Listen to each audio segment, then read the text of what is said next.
God, it's overwhelming with all this nonsense, isn't it? So what we're going to do, we are speaking about basically how it's been. You did your training in, was it October of last year? September. So in September of last year.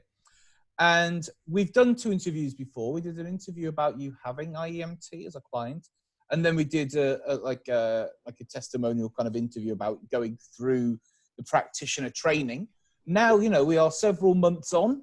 This morning, you've worked with your 60th IEMT client. Yeah. So what this is really is basically, how has it been? Now, we have already had quite a few questions submitted from people, but as a general kind of overview over the last, 6-7 months it's been, how has it been? Mandie Bridge, go. A gift. A gift. An absolute gift. To me, to my clients. Yeah, it's amazing. It's the most amazing tool. I am so pleased that I have that in my toolkit now. Brilliant. It facilitates rapid change and or it helps me to facilitate rapid change. Yeah. It means I can work with people deeper, sooner, faster, make them independent rather than dependent, and then I can work with more people and help more people. And so let me ask you, how have you integrated it because you know you're doing coaching before you're doing IEMT. Yeah. So how much now would you say when you're working with a client, how much coaching are you doing and how much IEMT are you doing? Well, I kind of do a phase-in approach. If I've got a new client coming to me, vast majority of time, I would recommend IEMT. The first 2 sessions being IEMT, and I do what I call a 3-2-1 sort of approach, which is 3 sessions, 2 weeks, 1 brave message. That's kind of my byline. Yeah, I've seen that. Yeah, it's very good.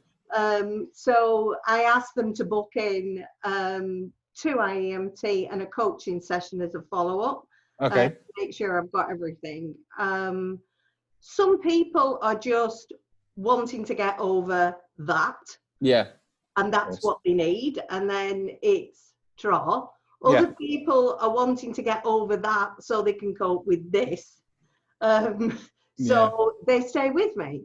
But they stay with me, they'll have one a week later or a fortnight later, and then gradually as they get more enabled, the gap widens between the sessions. So yeah, that's kind of how I'm working now, and it's working brilliantly. I was speaking to Andy about this, and he said something really interesting. He said that basically when you do IEMT, it makes whatever else you're doing work really well. Yes. So if you're doing CBT or coaching or counseling, whatever it might be, if you introduce IEMT in there as well, you can do, because I do a mixture of IEMT, hypnosis and metaphors of movement all kind of combined together. But a lot of people who come to do the IEMT training are coaches, counselors, therapists, nutritionists, personal trainers. We have a whole range of different people, and it really does get massive results in what you're already doing, because coaching is like a from a here to there, or a transformation, if you like. Sure. And using IEMT with that is really helping people get, you know, amazing results with that. Mm-hmm. So, like I say, I do have a number of questions from people. So the first one, I'm not going to say who they're from and stuff, but we were talking about here, have you worked with anybody who has had OCD and reducing their thoughts and compulsive behavior? So have you worked with anybody with OCD tendencies, and basically how's that been? Yes, I have.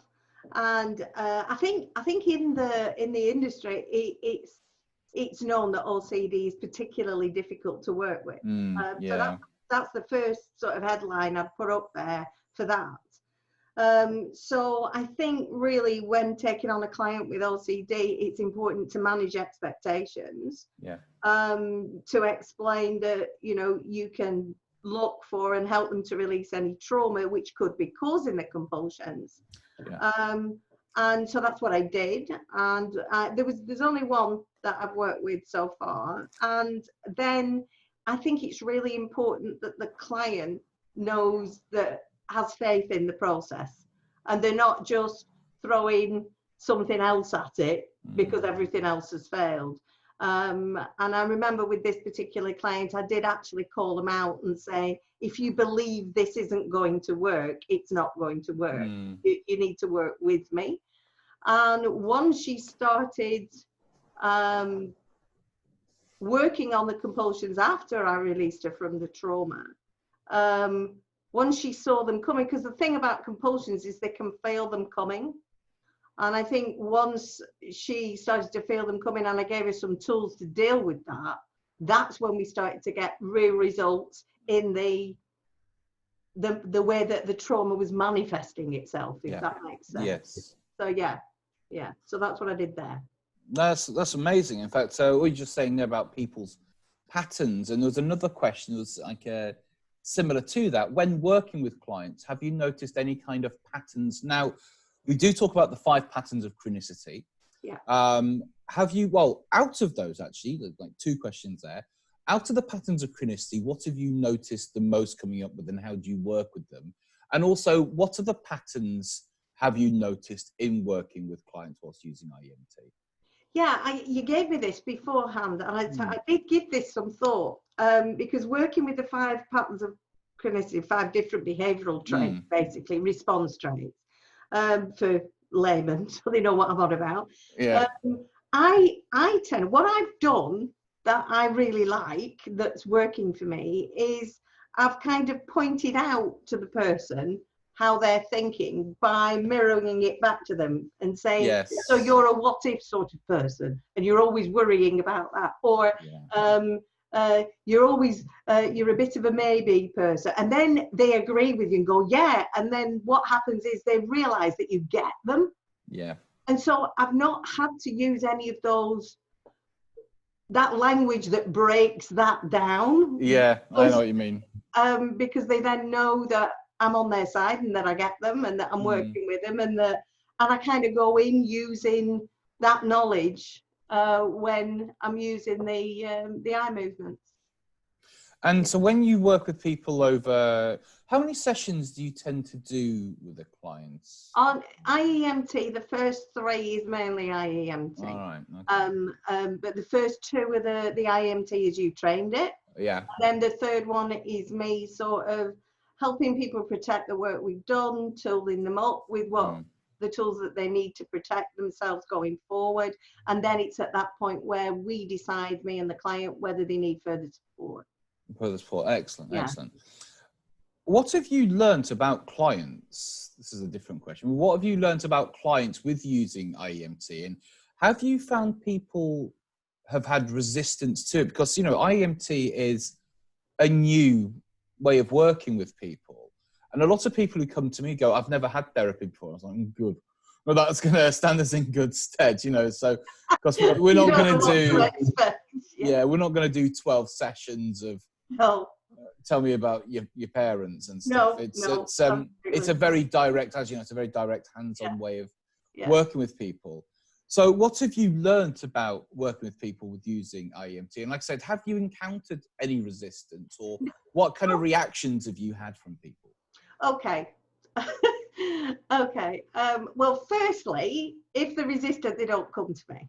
Okay. There's a level, because I do the Facebook Lives. Yes. I have my YouTube channel. They know that I'm not a wafty bollocks type that goes on about wafty stuff. So I'm quite straight talking. So they've decided that they like that before they come. Yeah. They've met me. And that for me is massively important. And it also makes me, I'm not trying to be anybody else, not that that will be possible. And they know what to expect when they come through the door. Yeah. Yes, they're skeptics, but they already trust me because they've already made the decision and they already believe that I can help. So I've not had that much resistance. The ones where they resist, or the most resistant, are kids that have been dragged by their mother, husbands that have been dragged by their wife, and yeah, the other way around, really. Yeah. But what happens with those is I end up working with the entire family. Yes. No, I've had the same. It's Yeah. Yeah. You go, oh my God, it works. Oh my God, will you see our Molly or whatever? And can you help her? And yeah, you've got with any form of change work or counselling or therapy, the client has to want to be there. Yeah. And if they don't want to be there, I don't like working with children simply because they don't usually want to come for therapy. No. And so I've worked with some kids. I've worked with some kids of the parents I've worked with, and they're like, "Can you?" And I was like, "Okay, what's the problem?" My parents. Well, yeah. And so it's kind of, I don't work with children. In fact, there was a question though in regards to that with children. I start at 13, Matt. Okay. Okay. Teenagers and above. I'm not. I think there are other people that would specialise better than me. Yeah. Working with children. Yeah, I know Mavis specialises in working with absolutely, children. and I have referred to Mavis. Yeah, I have. Yeah. And she's awesome. But I think that for me, learning how to do that has given me a simpler language to deal with the young teenagers, and so that it's less complicated and more accessible to a young mind. But generally, when it's a husband, when it's a wife writing for a husband, because it's usually that way around, I always ask to talk to the guy directly before they come to me, and I ask people to send me a little synopsis of their history and how the anxiety is manifesting itself, and then I get their own words, and then I've got a connection again before they come through the door, even if they're resistant. But I have walked into a situation blindly where it's all been about the wife or the mother, and I've managed to corral them. Brilliant. Brilliant. Oh, that's good. Now, one thing that we do when we talk about sort of resistance, we do like an opening demonstration with a memory. Is that something which you still do? And also, well, when you first work with them, the first time you do an IEMT, eye movement on them, what's the general reaction you get from people? Yeah. In a physical sense, I don't do that because they get up. In my experience, and I know a lot of people do it, but in my experience, they start worrying about getting a memory that's not that intense but was negative, and then they start, and we get all snarled up in this when actually there's a much bigger issue. Yes. So what I tend to do is I tend to show them the way I'm going to move their eyes first. Okay. And then I go in with a big memory. I do. Yeah. I'm straight in, so that they've got all their energy focusing on the big memory, and they're okay about the eye movements because they know what to expect. So that's kind of how I do it. Okay, cool. And when you then, because the way that I usually sort of do a session, I'll do a quick demo memory. Then I'll see if there's any particular negative memories that are standing out. Or if they're there for PTSD, I'll go straight into, to the PTSD stuff. If not, I'm really looking for the emotions and stuff which they presented. If not, I'll do the 3 pillars.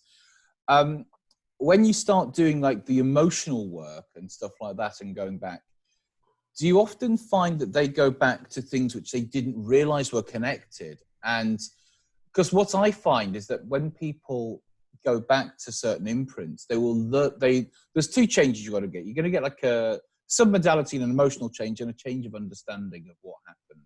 Yeah. So what's your experience been like when you've taken people back to imprints? And that's my favorite bit. Right. So somebody asked, didn't they, in those questions? Yes. What's your favorite part of IEMT? Yeah. That's my favorite bit. Now that feeling, hold on to that feeling. Don't use your brain, don't use your memory. Use that feeling and go back. I love that bit. And then they're like, oh my God, that's where it's all come from. And then the trust is rock solid then in the process, and they're mine then. I can work with them easy after that. No, I completely agree. I always say to them, especially to guys, this is probably going to go back to something quite small when you were young. But don't worry. We can just give it label 1. I don't even need to know what it was, but it does go back to very kind of small. Sometimes it goes back to more serious things like, parents leaving or witnessing something really bad or domestic violence.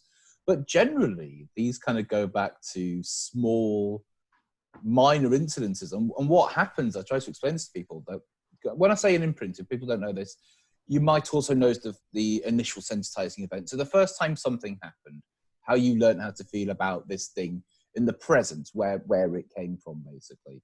And I get a lot of people who got lost in supermarkets, got lost on holiday, had dogs barking at them when they were really young and they didn't realize what was going on, having turbulence on a plane. So all these little things, and it goes back to, and what happens is that people, I don't know if you found this, but people want to have a worse trauma or something worse in their childhood to justify why they feel this way now. And they want, no, it can't be this simple. Yes. It can't be, but they want something worse. That's what it's not. It's just, it goes back to what it goes back to. Yeah, I remember I had a client on Tuesday morning, came to me for the first time, and she was, only dogs could hear her at that point. And she was sort of like, what do you mean I'm traumatized? I'm not traumatized. I'm not traumatized. You know, and all everything she was displaying was trauma. And of course we found it. And then she was sort of, oh my God, yeah, it all makes sense now. And she understood clearly how she'd been responding or overreacting to events. Yeah. Brilliant. Yeah. I've just got also, just to let people know, if you are watching on Facebook Live, please do feel free to put your questions to Mandie there, and I'll do my best to read them out. We do have quite a few more from people who have had as well. This is a really interesting question. What have you learned from practicing that was not covered in the course? So what have you learned through experience that you didn't learn on the course, basically? I like doing the eye movement demo beforehand, and so that I changed that because that was more. I think it's about what's comfortable for me, really. Yeah, well, definitely take it in. And then the identity model, the whole different aspects of their identity. I needed a simplified version of that, and you actually did a follow-up video about explaining where the different parts come from, and that helped me massively because I mean I was asking people to work on instinct when I asked them a question, and that wasn't always that good, especially with teenagers. They needed a bit more guidance there. Yeah. But just talking about the identity work, how have you found, because the identity work, people either really love it or don't understand it or are a bit vague with it. It causes the most contention about anything. So you're saying that when you first learned about it, you weren't quite sure with it, but what's it like when you do the identity work now? Just for those people who are watching who don't understand what I mean here, IEMT has different components. The first day is all about memory and emotion, and the second day is all about identity of yourself and other people. So how have you found doing the identity work with people now? I absolutely love that. That's the session I get excited about because the trauma's gone. Yeah. And all the, I feel like the first session I'm pulling people apart, and the second session I'm putting people back together again. Yeah. That's how it feels to me, and that's what I say to the clients. For me, the ID work is like a power up. Yes. It's you know, it's about strengthening them and getting them to get back behind the wheel of their own responses. Yeah. And I love that. I really love it. I love it. Sometimes actually, it's never what you think it's going to be. Even though you've worked with this client once before, and you kind of think you know what they're going to. It hardly ever come. There's always a surprise. Of course. So that I like that. Yeah. Excellent. Right, let's get some more questions through here. So you do your sessions on, well, obviously we're during lockdown now, so you're doing all of your sessions online now. How have you found doing sessions online, and do you have any tips to help people who are starting to do this now? I've been doing it for quite a while because I was coaching a lot online, and 70% of my clients were online. Yeah. But yes, I've been doing it for quite a while now. I think the best tip is to get them to get a big enough screen if you can. I don't really do anything different, if I'm perfectly honest. I don't change it for the online. I do it just the same. I think positioning myself in the right place in the chair is important, but yeah, I'm no different, I don't think. And let me ask you, what kind of equipment are you using to do the sessions? I've just got a regular webcam. Okay. I've got a light, which whistles. That's why we've done Yeah, the feedback. I've got a light here, and I've got a speaker system. So I'm just in a Logi camera. I've got a microphone as well. Oh, okay. You've got an external mic. Yeah, I'm just using earphones for today because I do on the interviews. But I just use a USB plug-in mic. I'll often use my earphones so there's no feedback as well. And I've got a Logitech. It was about 80, 90 quid, something, but it's really worth it because the quality is much, much higher. And of course, you're not going to get as much drag because it's got a higher frame rate when you're moving the eyes as well. The extra bandwidth on the internet as well. I don't know. I think I use Facebook Messenger video a lot. Ew. And it's great. And I've got Skype as well, and Skype lets me down. I don't use Zoom. I've never had any need to. Oh, right. Okay. Okay. Yeah. Well, I but suppose you've multiple calls, am I? I'm only doing one. Yeah. No, that's interesting. I've never thought about using Facebook. But all of your clients you get from Facebook, so it makes sense. Yeah. Almost all of them, yeah. It makes sense. Okay. In fact, that's leads very nicely onto my next question. So how do you currently find your clients? Facebook. I do lives every Tuesday and Thursday mornings at 10 a.m. And so it's just basically free coaching, telling people what it is that I do, what my experiences are, whatever's popped into my head that morning sometimes. And I'm now doing a regular YouTube video once a week that goes up on a Sunday night. And that's very recent. I've only just got the intro up on YouTube now. And so that's how people are coming to me. And I've obviously got a website and an Instagram account, but mostly it's Facebook. That's where people know me from. Yeah. And you get referrals and stuff like that, I assume, from current clients. Yeah. Excellent. So this is, I think, what you really demonstrate really well is consistency. It's always the same time. It's always, your lives are only about 10 minutes or something, aren't they? They're not very long. Yeah, I try to do 15. Right. Okay. 10 to 15. I try not to go longer than 15, but occasionally I do. But yeah, and I you think do 15's long enough. And you do it. Sorry about the first 3 minutes are welcoming people in and interacting and talking rubbish. So it's actually the content's only about 10, 12 minutes. Yeah, and you do that, say, was it Tuesdays and Thursdays at the moment? No, Mondays and Thursdays. Mondays and Thursdays, and that's at 10 a.m. And you just do that from your personal profile, if that's right? I do, actually, yeah. I do. I tend to share stuff on my personal profile on my business page. Fair enough. I don't take my business page too seriously. Fair enough. I do it on, because I'm quite transparent. I'm just me. So, you know, it's people getting to know me as far as I'm concerned. Of course. No, I think that's the best thing. When people do sessions with me, because I do videos like this, they will come up to me and they will know me. They will know a lot about me. Exactly. Which, you know, it's really good for rapport building, and they know that we're going to get to work. It's that trust, isn't it? The trust is crucial. Trust and respect. Well, this is exactly it, because we work in, you know, the wider reaches, I suppose, the self-development, personal development arena. And a lot of it's built on hype. And as you know, I'm not a hypey kind of person. No. I believe in having truthful interviews with practitioners, clients, and, you know, I've been doing a few today already. And you don't need to overhype things. IEMT, the association wouldn't allow it, you know, for you to hype things up. A little question here, though. We've sort of covered this already, but basically it was just, what has learning IEMT had as an impact on your business? So purely from a business point of view, by introducing IEMT into it, what kind of impact? I know you've worked with 60 clients since. So what kind of impact has it had?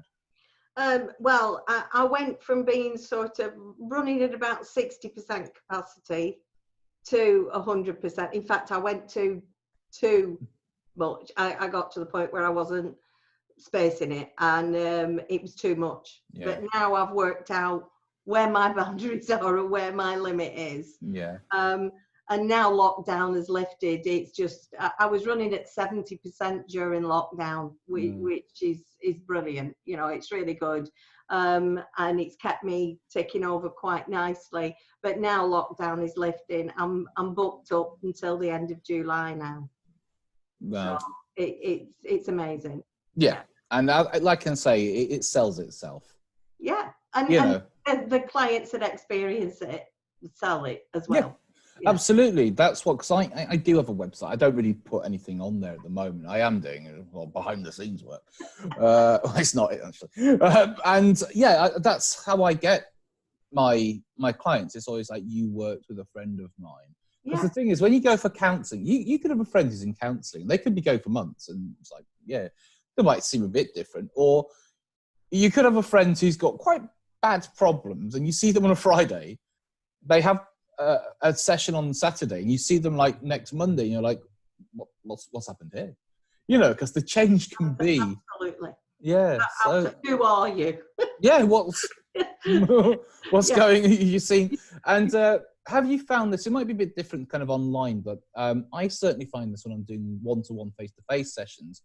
When you see somebody for the second or third session, how different they look, how physically different they look. Totally different. I always do a check-in the day after anyway, and if it's been a referral from a mother to a child, you know, if there's been another person involved, I always message them as well. Yeah. And it's lovely to get the feedback from the wife of the guy I worked with yesterday afternoon. Messaged me half an hour after me leave again, because I went and did a socially distanced thing at their house. Yeah. And I don't do that a lot, but she messaged me straight away about half an hour later and said, "Oh my God, I can see the difference already."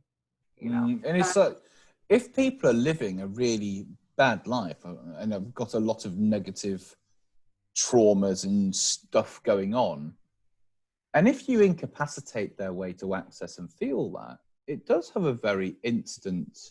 Yeah. You know, it's like if you've got a headache and you take a painkiller, within half an hour you're going to be a different person in a sense, because you've not got that pain. And I always try to explain IEMT to people. IEMT is not about making you feel confident. It's about incapacitating the negative experiences and feelings that are like running in the background. It is. I always say it's like wiping your history. Yeah. And now we start from now. Yeah. As the person that you are today. And then for me, coaching, it's so much easier to coach someone and to get them to see the positive and what they're achieving, which builds the confidence. Of course. I could talk to you forever, Mandy, but we've got more questions to get. Also, people, if you are watching on Facebook, Bradley saying hello. Hello, Bradley. Don's watching, Stelda, Damien, Terry. Got a lot of people watching online. Right. Okay, so we haven't actually talked about some of the results, some of the sort of the specific results, obviously keeping confidentiality, but can you give us some of your favourite client stories of how you've worked with them and the things which they've achieved, or basically what have been some of your favourite client experiences with IEMT? Oh, I really don't like the idea of having favourites, but some of the big ones, I guess, some of the more dramatic, spectacular releases. An ex-Iraq veteran. Okay. PTSD, paramedic, PTSD, paraplegic. Wow. That was tough, but worth it. Child abuse. I work with a local agency that helps children and women who have been in domestic violence situations. And just walking away at the end of the day and looking back on what you've done with your time, you know, and you've just released someone from all that emotional pain, or helped to release them from all that emotional pain, and they're finally, you're leaving them and they're going, well, they're usually going, "Oh my God, this is weird," you know. Yeah. But knowing that they're going to have a good result, there's no better feeling. That's the best. And it can be somebody who goes, there doesn't need to be any drama there, Matt. The ones that come and sit and go, "I have no idea why I feel like this. it is bloody ridiculous. I'm 51 and I'm behaving like a 6-year-old, and I don't know why. And to be able to facilitate them finding out why, it all suddenly, like you said, that understanding, all those boxes being ticked, and they're going, right, and then letting it go and them getting their power back. Doesn't need to be an Iraq war veteran. It can be someone who's just had to live with all this rubbish for 30 years. And have you had much contact with the 60 people you've worked with? Have you had much contact with people who you've worked with, obviously, several months ago? Yeah. And what have they gone on to achieve, or how's it been for some of them? Just some of them stay with me, some of them don't quite. They like to hold my hand for a little bit longer. They're changing their lives. God, I wasn't ready for this one. Some of them are taking early retirement. Someone are completely changing their careers at 61. Wow. Or working for themselves. Wow. No end of resignations. A couple of withdrawals from toxic relationships. Oops. Wow. All sorts of things. Just being free to enjoy their other halves. Yes. Because it's a ripple effect, isn't it? You know, if you've released someone from being defensive all the time, that affects them. It affects their kids, their parents, their wives. It's a wonderful impact on all the people around them. No, I completely agree. I find that with IMT, if you help one person, that will help the people who they spend time with. Absolutely. Yeah. Unbelievably, well. Yeah.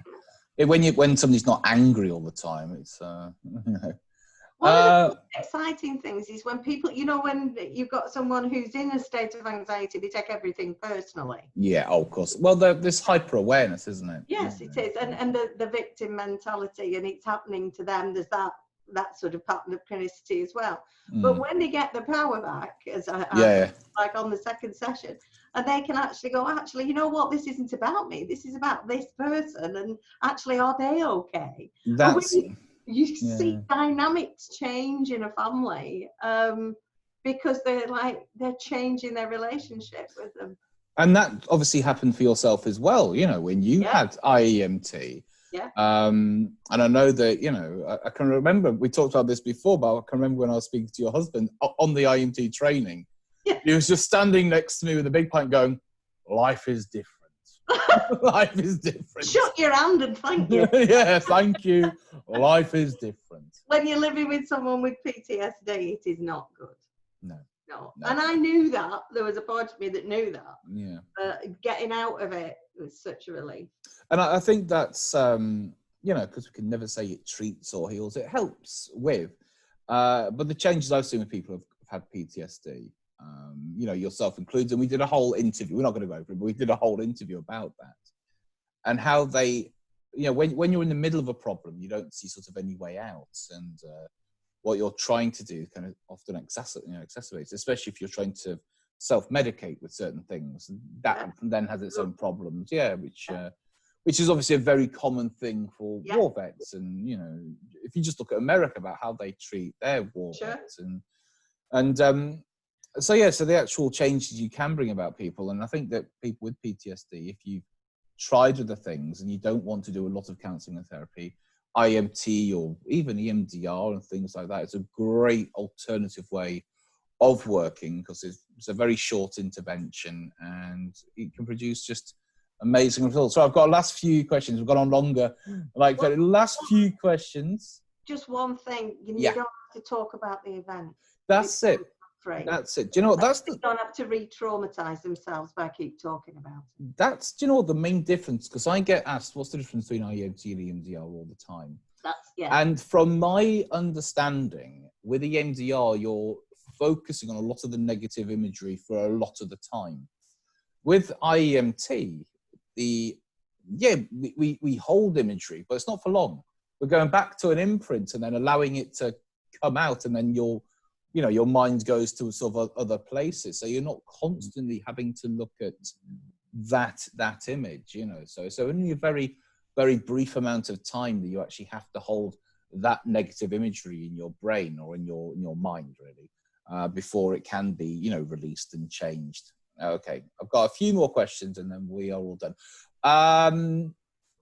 What did you find I suppose we sort of covered this with identity, but what was the hardest part of IEMT for you to understand and apply with your clients? Was it, say, the identity work? It was that ID model, yeah, that I mentioned before, and that you doing that little video that put a bit more meat on the bones really helped me to get them. I'm working with Mavis on the child model as well, because that simplifies it for my younger team. Okay, there's an actual child model around the... No, Mavis is... Right, yeah, fair enough.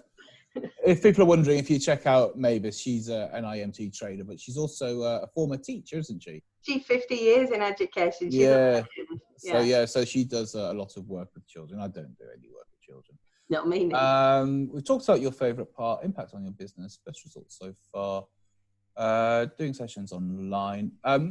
Generally, the last thing really is do you have any advice for new practitioners or people getting into doing IEMT? If you were to go back, actually, from 60 back down to your first client, how would you run your sessions now or then, knowing what you know now? So what would be your sort of best advice going back to the beginning, if that makes sense? Yeah, it does. I'm thinking about one of my case studies who had a very extreme reaction. Okay. I think I'd have snapped her back sooner. I think I indulged that reaction for too long. Okay. I think it would have, I might have used a sort of metaphorical knee in the chest technique to sort of get her to hold on, be firmer with her, get her to hold on until I could release it. And then it wouldn't have taken as long as it did, and she wouldn't have gone through as much pain. Yeah. She was saying, my metaphor, it's like, you know, when you go to a masseuse and you're like that, and they hurt you, but they hurt you for, you know, it's temporary, you know there's going to be a blissful release at the end of it. That's kind of where you are in an emotional sense, in that it's, the release will come, and it's going to be a lot better quickly. Yeah, good pain. A masseuse once said to me, "I'm not creating the pain, I'm releasing it." Yes. Although I've been to some, and I do doubt that. They are a bit sadistic. Yes. Yeah. So basically, what you're saying is that you wish you had like a firmer grasp over. At that time, yeah. I have now. Yeah. No, I definitely find this, and I think that the IMT model is a very kind of authoritarian, maybe, but basically, it's like we're doing it this way. Yes. And the thing is, when people are trying to resist that, it really does come into the patterns of chronicity of why they want you to not do it and stuff like that. So this is in the 2-day training. We cover these different patterns and seeing why people remain stuck, basically, and then where you're going to apply the certain eye movements and the identity work to help them to get through this problem. Basically, that's what you're trying to help people to really do. Is like, why have you had this problem for so long? And unfortunately, you know, one thing which I have found is that counselors and therapists are often scared of their clients and want to appease them. And also clients want to appease their therapists. So you've just got this, you've got this sort of very politeness exchange going on, but nothing's really happened. You know, it's like so many clients have come to me. The guy I spoke to yesterday morning, he said to me that he'd done a lot of talking and he felt better in the moment and then felt rubbish again as soon as he left. Or the lady that came to me that was actually traumatized on Tuesday, who didn't think she was, she said to me that she'd had counselling before and she'd left in tears every single time. Yeah. And you know, and that's what she expected, but actually, you know, she floated away from the session. And that's it. If you go for traditional therapy and counselling, say you've been abused as a child and you're in adulthood now, going back and having to talk about that every week, it can be really re-traumatizing. You know, with IEMT, it's like hold that memory for as long as you can, and when it's gone, and then you orientate them to the present, and then you can start to look to the future to minimize resistance of what they want to go and achieve. Guys, if you are watching on Facebook, if you have any last questions, please do pop them up, because we are going to be finishing this soon. There is a bit of a delay and a bit of a lag, but that's just reminded me of something else that I'd change. The talkers, because there's always talkers, and there's those that don't want to talk, and then there's talkers. And I would say, I'll talk to you when I've done this, because you'll have a whole different perspective. Yeah. At the moment, I'm talking to your anxiety or your neurosis. Yeah. I will do, and I say it gently and kindly, but please don't talk to me now, we'll talk after. And they go, oh, right. Because otherwise the whole session can get eaten up with them offloaded, and there's no need. No. I always say to people, look, this is really interesting, but it's gone beyond the point of where I can help you. And so what we need to do, let's just go back a little bit. And what I love, one of my favorite things is when I ask somebody a question, how they don't answer it, they'll just say something else. They'll say, so when you think about that memory now, what's it like? Well, the thing is, it was a long time ago. And then, no, when you think about the memory, what's it like? It's all right. Perfect. You know, and so people will give you a different response to what you've asked them. And this is when Andy Austin was training me. He was going, the thing is, you ask a question, and they think they've answered you, but they haven't. They've talked about something. So what you do is you ask the question again.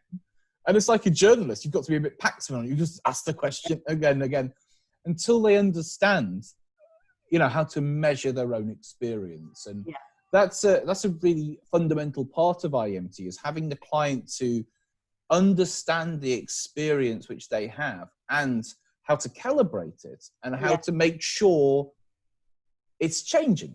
So that's why I'm very precise. I'm more precise than possibly some other trainers, with the whole making notes of the submodalities of things, to making sure, the ratings of everything, to making sure it is all going down. But I think it's really important when you do a review session to go through people's problems to see how it's changed over the week. I'll just see if there are any more questions. I think we've covered all the questions we have been given.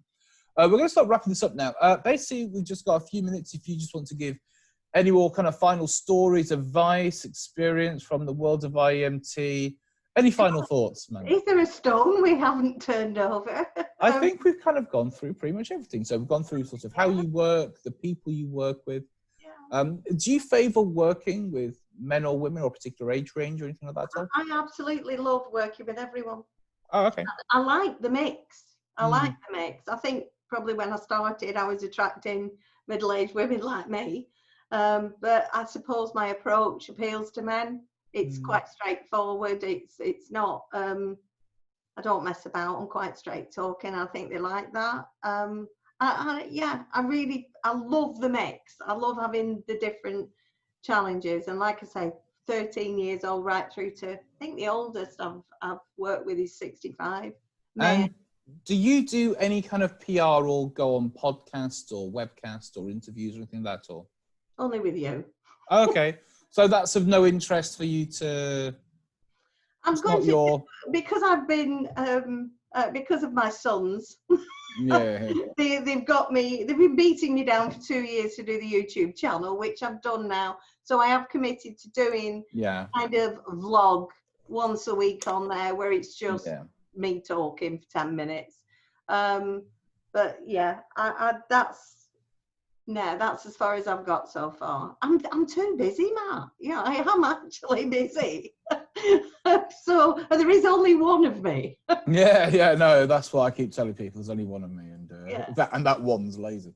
And just it is great to hear that, because obviously working as a therapist or anybody who's self-employed can be very challenging at the best of times, let alone during COVID and everything.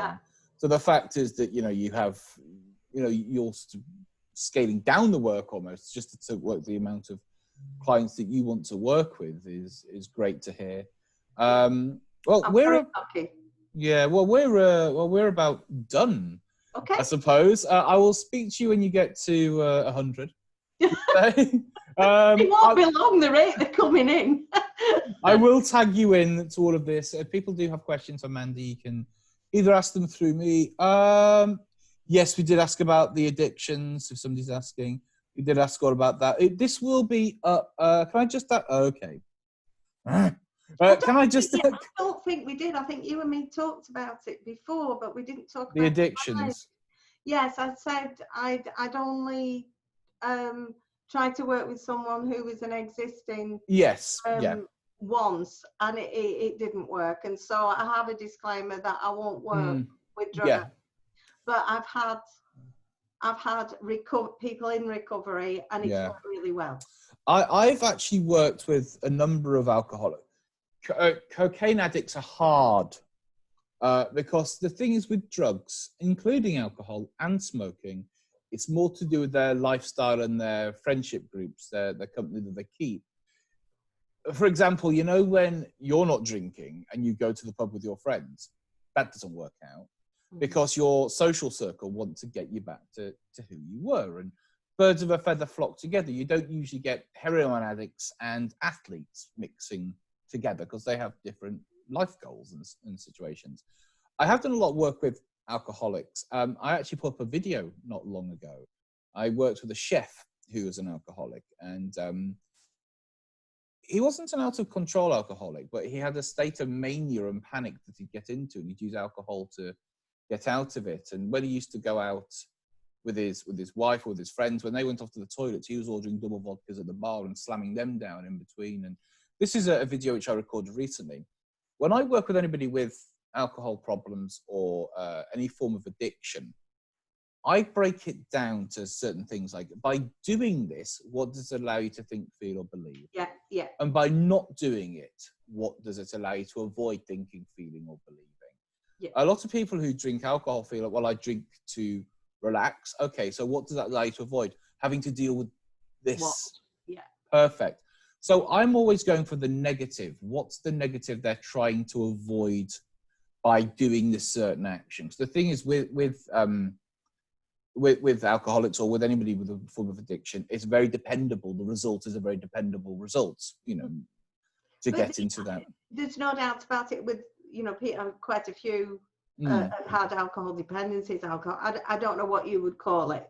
But I think once you alleviate the trauma and the source of the anxiety, the need for that rubber crutch recedes, and so they're able to get behind the wheel again and drive their own bus without that being a main player. And like you say, the friendships, but that's where coaching comes in, isn't it?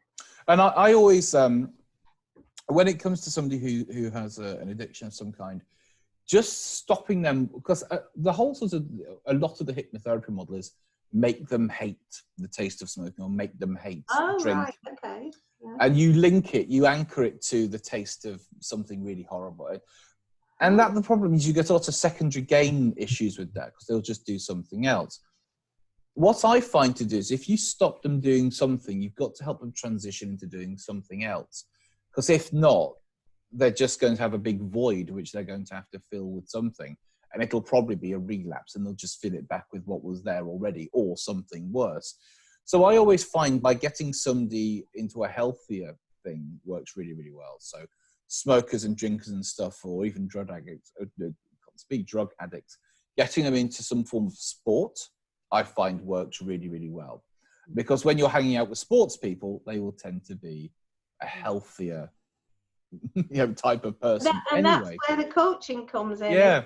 You know, it's releasing them from the trauma and then going, okay, so now what do we do with that bit of your life? Yeah. We've just got a question here. When working online, if they can't access a laptop and uses their mobile, how do they position? Okay. I can tell you now, I have done some sessions with people using mobile, and it's a bloody nightmare. If you're doing a session on a mobile, don't do it on a mobile. They can get a laptop. They can get access to... they can. If you give them notice. Yeah, they should be able to get... The thing is, if you're doing IEMT, if they've got earphones in, it's quite a private thing because they're not really talking about much. Even if they type you the answers, you know, you don't need to actually... And you're just sitting there moving your eyes. If you are going to do some stuff and they have a small screen or something, what I do is I either get them to focus on a wall and map out 6 points, or I say, we're going to use this as a guide. So I want you to look all the way to that side, all the way to that side. So I do more of an arrow that's pointing. rather than go to here to here. So you want to go all that way. Oh, where am I going? All that way, and then all that way, all that way. So I try and do it that way. I don't know if you've had sort of similar experiences. I told one that I worked with yesterday was on a mobile, and I think as long as I got him to put it hands-free to come right up to it, but also to go past the screen. Yeah, of course. Yeah. Follow my eyes past, my fingers past the screen, and both ways, and it worked. It was fine in this instance. But what I do as well, if it is possible, as you can see, I've got a quite big TV behind me. If somebody can actually connect, because with our TV, it's a smart TV or something like that, but we can actually connect with a HMDI. You can connect your laptop to a TV very easily. And so I've done that before. If they're able to project me onto their TV, whichever way, and they can sit in front of the TV and have their laptop here, I've actually found that to work very, very well. Because then obviously you've got a much bigger screen. So hopefully that's answered that. That's all the questions we've answered. All the questions have been asked anyway, are kind of quite similar to what we've been covering. Okay. Guys, I will make this available. I'll upload it as a video. It's obviously going to be as a live as well. Mandie, if people want to keep in contact with you and follow you, what's the best way to do that? There's my name. Find me on Facebook. I'm tagged in. Just send me friend request or follow me, whichever you prefer. And all my links are on my page. So now, as a last thing, and I always ask this, there's going to be, because I'm going to start doing stuff online with people. The online training. So I was reading that at the same time. That's great advice, thank you. I'm going to do an online training, which we'll see how that goes. So it should be fun. No, it'll be all right. So I will be using breakout rooms and stuff, and I will keep it to a very small group, probably about 6 to 10 people. Before you got into IEMT at all, imagine that. Imagine a life before IEMT.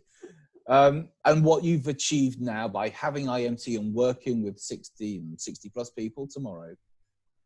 There are going to be therapists and counselors out there who are very, very skeptical, and they should be skeptical. And I really think that they should have a lot of skepticism, because what we're saying and doing does seem very strange, especially from a very psychiatric or counseling kind of perspective, where they're taught you have to do a lot of sessions over a long period of time, and people can't create change in fewer than 3 months or whatever it might be. And so they don't know whether they want to train, because they think this might be some form of short-term approach or a gimmick of some kind. What do you think, or what would you say to those people who are considering maybe doing the training either with me or with any of the other trainers, or learning more about it? What do you have to say to these people? What a load of bollocks. Just get it done. Yeah. Just get it done. It's a weekend training. It's a weekend. It's like 14 hours. CPD now as well. You will never look back. Just get over yourself and get it done. Yeah.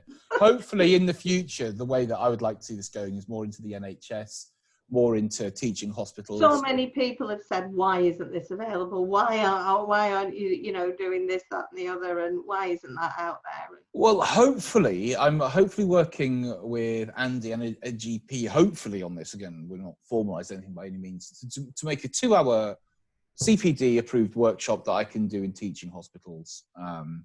One of my friends trains GPs and doctors, and he does lectures, and he talks about NLP. So I don't see any reason why we can't talk about it with IEMT. It's another level, is IEMT. It really is. It really is, yeah. Mandie, this obviously went on much longer than we expected, but that was going to happen. Thank you very much for your time, and also for all the great work that you're doing. Write some more blog posts for the association as well, because I know they go down well. Yeah, okay, I will. Thank you so much for being my therapist, my trainer, and my go-to person. Thank you, Matt. You're very welcome. Thank you very much. Thank you. Cheers now. Bye.